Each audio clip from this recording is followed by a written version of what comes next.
All right, y'all, this story right here is absolutely gigantic, and it's getting nowhere near enough coverage. This is a very straightforward and clear example of the Supreme Court taking an absolute sledgehammer to the First Amendment of the U.S. Constitution. Now, by the way, as we go through this, I need you to stop and reflect on the fact that for the past 5 years or so, conservatives have just absolutely bathed in the notion that we're the free speech people. We believe in free speech. You know, we'll go to the mat for that opinion. It's the left who are censorious and authoritarian, and they want to shut people down, and they want to cancel people, and they want to ban people, and we are the last bastions of free speech and free protest. This is what they said. But as we all know, they didn't mean it. They didn't mean it. They turned on a dime the second the politics changed. And the second, it was about banning people they don't like. All of a sudden, they're the censorious, petty little authoritarians who are canceling people. Case in point, George Floyd. In the wake of George Floyd, there were riots, yes, but there were also protests. And a lot of these people said, yeah, do the Insurrection Act. Good, do martial law. Send in the military, crack down on all these protesters. Even though 90% of them are perfectly peaceful, shut them down. We don't like them. Laws in Florida saying, hey, if you happen to run over a protester who's blocking the road, is it really your fault? You remember that law? I remember that law. Well, now we have another example of it here. This is wild. This is wild. The Supreme Court effectively abolishes the right to mass protest in 3 U.S. states. It's no longer safe to organize a protest in Louisiana, Mississippi, or Texas. So some of the most conservative places in the country. Let's dive in here. The Supreme Court announced on Monday that it will not hear McKesson versus Doe. The decision not to hear McKesson leaves in place a lower court decision that effectively eliminated the right to organize a mass protest in the states of Louisiana, Mississippi, and Texas. Under that lower court decision, a protest organizer faces potentially ruinous financial consequences if a single attendee at a mass protest commits an illegal act. So you organize a big protest with 1,000 people, one of those people commits a crime, your ass is on the line. This is unbelievable. It is possible that this outcome will be temporary. The court did not embrace the United States Court of Appeals for the Fifth Circuit's decision attacking the First Amendment right to protest, but it did not reverse it either. That means that, at least for now, the Fifth Circuit's, I don't know why that's so hard to say, decision is the law in much of the American South.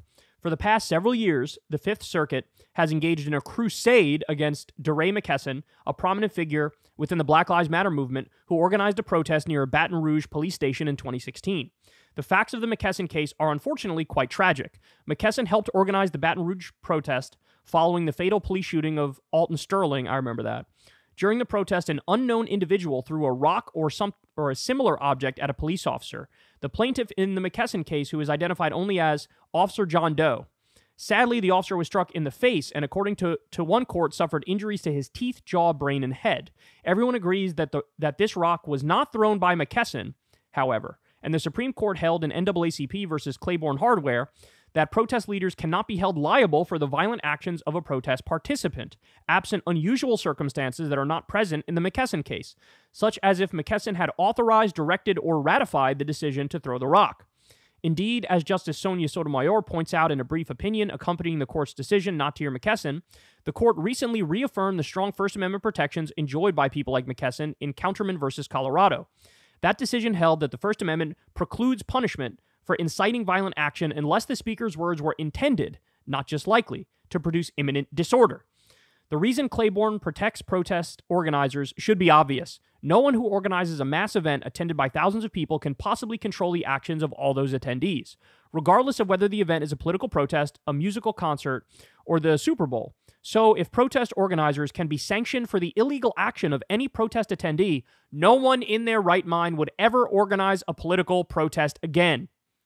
Indeed, as Fifth Circuit Judge Don Willett, who dissented from his court's McKesson decision, warned in one of his dissents, his court's decision would make protest organizers liable for the unlawful acts of counter-protesters and agitators. So under the Fifth Circuit Court's rule, a Ku Klux Klanman could sabotage the Black Lives Matter movement simply by showing up at its protest and throwing stones. So this is the old idea of agent provocateurs. right? You have a protest, it's nominally for whatever issue, and then you have people who are on the opposite side of that issue who infiltrate the protest and pretend like they agree, and then they do something bad, and who gets blamed? The people who are pushing for that issue, right? Oh my God, you're all to blame. Why? Because a KKK member entered a Black Lives Matter rally and committed a crime, and now, under this ruling, whoever organized the protest is liable. By the way, this isn't just an assault on the First Amendment and free protest, which it is. It's also an assault on personal agency and responsibility. Because you know who should go to prison for throwing a rock at somebody and knocking their fucking teeth out? The person who threw the rock. They're the ones who should be held legally responsible. And by the way, that is a crime. I don't know anybody who would say that's not a crime. Lock that motherfucker up. No problem whatsoever. Have a trial, give them their day in court, and then boom, lock them up. Instead now, this is collective punishment.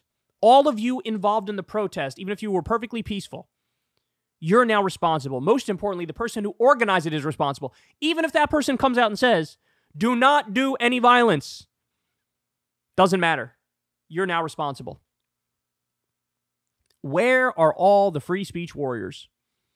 Where are all they? Where are all the First Amendment crusaders?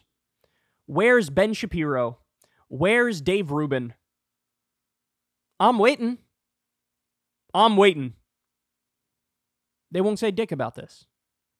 And you know why, and I know why. Because D. Ray McKesson is a Black Lives Matter guy.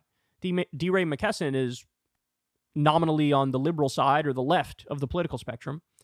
They don't agree with him. They don't agree with Black Lives Matter. Since their politics are different, now all of a sudden the principle is out the window. It's gone. Nowhere to be found. By the way, careful what you wish for. Because the exact same thing could happen on the conservative side. Right? You could take, I don't know, some anti-masking protest during COVID. You could have some left-winger who supports masking infiltrate the anti-masking protest and start throwing rocks and hitting people. And by the ruling of this court, whoever organized that right-wing protest would be held responsible.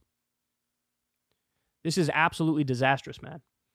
This is absolutely disastrous. So because the Supreme Court rejected this case, the lower court ruling holds, and the lower court ruling is whoever organized it is responsible, even if they didn't do any violence themselves, even if they are openly against violence, even if they announced don't do violence. Sorry, you're responsible. Which again, this has a massive chilling effect. Now you would be a psycho to organize a protest about anything. Because all it takes is one person to be a bad apple.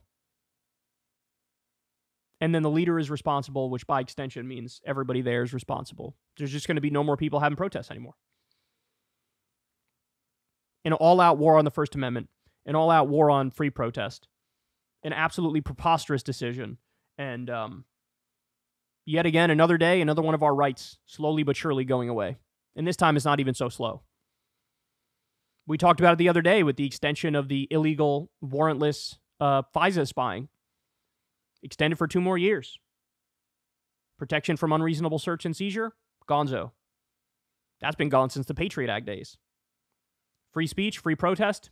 Gonzo. You got people like Tom Cotton and Donald Trump. They want to do the Insurrection Act last time there were protests over this issue. Maybe next time they'll actually do it. Because now, none of the brakes are on the car anymore. All the people who reeled Donald Trump in for his last 4 years. If he becomes president again, he's surrounded all by loyalists. So if he says Insurrection Act, he says martial law, they say yes, sir. Julian Assange. Look at what's going on with Julian Assange. Look at what happened with Edward Snowden. Where's our free speech rights? Look at all the anti-BDS laws on the books. You know, you couldn't get hurricane relief money unless you signed a pledge not to criticize Israel, not to boycott Israel. Where is our free speech? Where is our free protest? Where are our rights? I can't find them. Hey, y'all, do me a favor and like and subscribe. It helps out big time in the algorithm. Click the bell as well for notifications when videos drop. And watch that video on screen right now. You know you want to.